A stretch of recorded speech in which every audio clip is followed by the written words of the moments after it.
नमस्कार। मैं राहुल चौहान एग्रीन इंडिया से।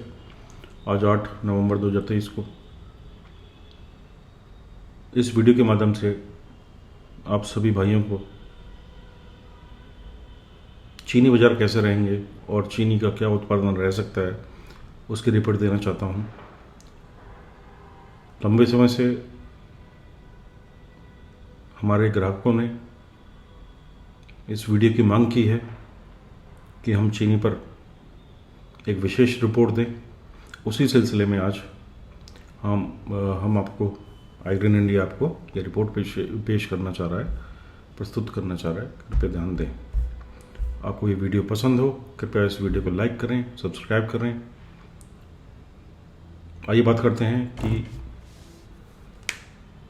चालू सीज़न में जो 1 अक्टूबर से शुरू हुआ है में चीनी का क्या उत्पादन रह सकता है और विभिन्न राज्यों में खासकर उत्तर प्रदेश, महाराष्ट्र, कर्नाटक में गन्ना की क्या फसल स्थिति है। क्योंकि गन्ना की फसल स्थिति जाने बिना उत्पादन के बारे में कहना एक अंधेरे में तीर चलाने वाली बात होगी। तो चालू सीज़न में खरीफ सीज़न के दौरान जो बारिश का पैटर्न रहा वो अच्छा नहीं था और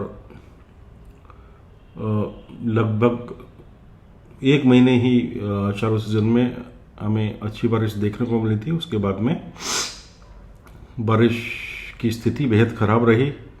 अगस्त में तो बिल्कुल बारिश नहीं हुई और अक्टूबर भी, नवंबर भी ऐसा ही रहा। तो कुल मिलाकर पूरे भारत में एक आधे राज्य को छोड़कर बारिश औसत से कम रही है। तो आइए वापस आते हैं गन्ना उत्पादन और चीनी उत्पादन पर। क्योंकि गन्ना और चावल एक ऐसी फसल है जिसमें पानी का इस्तेमाल विश्व में सबसे अधिक होता है। कुछ समय पहले भारत चीनी का निर्यातक देश था, चावल का भी निर्यातक देश था। कई देशों में चीनी और चावल के निर्यात को पहले से ही प्रतिबंधित कर रखा है क्योंकि वहाँ पर वाटर लेवल जो है, पानी का स्तर नीचे जा रहा है। और इंडिया में भी यही स्थिति है कि हमारे यहाँ पानी का लेवल बहुत डाउन जा रहा है, लेकिन एक्सपोर्ट निरंतर चालू रहा। हालांकि उसके बाद में उत्पादन घटने के कारण निर्यात को प्रतिबंधित किया गया। तो दूसरे देशों की तरह हमें भी कुछ ऐसे ही सोचना होगा कि देखा कि जो भी फसलें पर्यावरण को नुकसान पहुंचाती हैं उसके निर्यात पर या उसके उत्पादन पर थोड़ी बहुत नकेल हमें कसनी चाहिए। दूसरे शब्दों में कहूँ तो इंडिया खाड़ी देशों को चावल नहीं पानी का निर्यात कर रही है। चलिए वापस आते हैं कर्नाटक और महाराष्ट्र और यूपी में। जो मौजूदा माहौल है उसको देखते हुए हमें लगता है कि यूपी के अंदर चीनी का उत्पादन सामान्य से मामूली अधिक या सामान्य रह सकता है, लेकिन महाराष्ट्र में स्थिति बहुत ख़राब है और कर्नाटक में अत्यंत ख़राब दिखाई दे रही है। जो सैटेलाइट के माध्यम से वीडियोस, फोटोज़, इमेजेस प्राप्त हुई हैं उसे देखते हुए लगता है कि कर्नाटक में करीब 30% फसल को नुकसान पहुंच सकता है, जो महाराष्ट्र में 10 से 20% है। 10 से 20% और 30% बहुत बड़ा आंकड़ा है चीनी निर्यात मामले में, चीनी उत्पादन या फिर गन्ना उत्पादन मामले में। उत्तर प्रदेश में स्थिति थोड़ी ठीक है और गन्ना का उत्पादन सामान्य से मामूली अधिक बैठ सकता है, 5 से 8%। तो इसका असर जब गन्ना ही नहीं होगा तो चीनी क्या होगी, तो इसका सीधा असर गन्ना उत्पादन पर, चीनी उत्पादन पर हमारा पड़ सकता है। इस्मा का ये कहना है कि नेशनल लेवल पर, राष्ट्रीय स्तर पर चीनी का उत्पादन 57 लाख हेक्टेयर को आंकते हुए 2023-24 सीजन में जो अक्टूबर से स्टार्ट हुआ है 337 लाख टन चीनी का हम उत्पादन कर सकते हैं, जिसके अंदर जो चीनी इथेनॉल में इस्तेमाल की जाएगी उसकी मात्रा शामिल नहीं है। और देश में चीनी की खपत 278 लाख टन से 50,000 टन इस वर्ष बढ़ सकती है। देखना होगा इस वर्ष चीनी का इस्तेमाल या चीनी की मात्रा का इस्तेमाल कितना इथेनॉल बनाने में होगा। इथेनॉल से क्या हुआ है, इथेनॉल के प्रति चीनी मिलों की दिलचस्पी क्यों बढ़ी, सरकार की दिलचस्पी क्यों बढ़ी, और उत्पादन भी घट रहा है इसका लगातार चीनी का, लेकिन फिर भी इथेनॉल के ऊपर हमारा इतना फोकस क्यों है।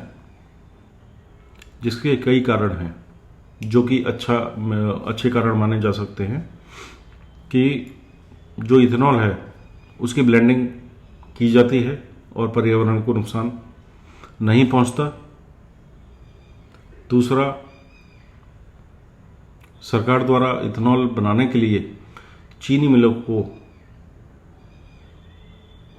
आर्थिक सहायता दी गई और समय समय पर इथेनॉल के भाव बढ़ाए गए ताकि मिलों को या इथेनॉल बनाने वाली इकाइयों को समय समय पर पेमेंट मिल सके, पैसा मिल सके और वो सीधे अपने किसानों को समय समय पर गन्ना का भुगतान कर सकें। इथेनॉल का उत्पादन जब से भारत में बढ़ा है उसके बाद किसानों को बकाया, गन्ना बकाया जो 3-3, 4-4, 5-5 साल पेंडिंग रहता था, वो भी उसकी मियाद जो है, उसकी अवधि वो भी कम होती जा रही है। तो कुल मिलाकर इथेनॉल बनाने का फायदा सीधे किसानों को पहुंच रहा है। ऑफ कोर्स चीनी कंपनी को भी पहुंच रहा है, चीनी बनाने वाली कंपनियों को भी पहुंच रहा है, लेकिन दूसरा पहलू अगर हम देखें तो उसका फायदा किसानों को भी पहुंच रहा है, क्योंकि किसानों को समय समय पर चीनी गन्ना के पर्याप्त दाम मिल रहे हैं। भले ही किसान संगठन, किसान मोर्चे कुछ बोलते रहे, लेकिन पिछले 3 सालों में, पिछले 5 सालों में, पिछले 8 सालों में भुगतान मामले में, गन्ना भुगतान मामले में सरकार ने उल्लेखनीय काम किया है, जिसकी मैं सरकार को बधाई देना चाहूँगा।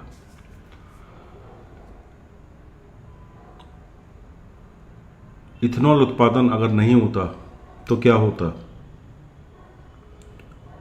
हर साल या 2 साल बाद गन्ना की FRP और SAP बढ़ाई जाती है, परंतु MSP में कोई बदलाव नहीं किया गया। FRP बढ़ाए जाने का मतलब सीधा चीनी मिलों के जो बैलेंस शीट है उस पर उसका असर पड़ता है।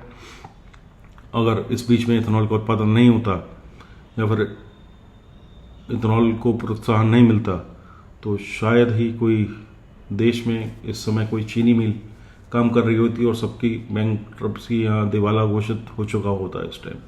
तो कुल मिलाकर ये एक अच्छी बात है कि इथेनॉल का जो